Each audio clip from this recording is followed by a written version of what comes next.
The question I had was, well, first I want to give kind of a prequel to the question. A quote I recently heard was, "The best advice is embodied," and it stayed with me because there was something about that quote that resonated as truth.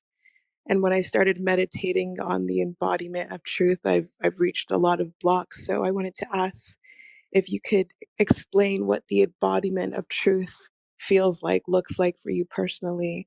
I would deeply appreciate that. Thank you.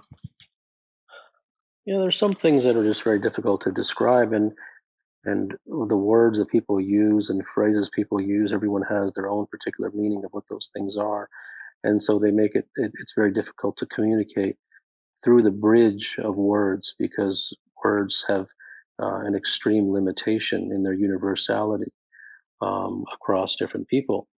Um, so, you know, it- you, it's difficult for you to bring a word and then me jump on the word and say, well, this is what that means.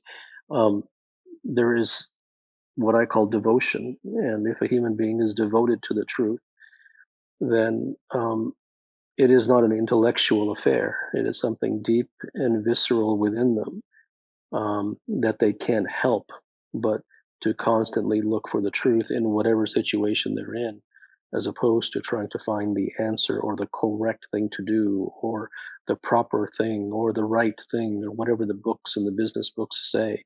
Those things tend to have no meaning for them.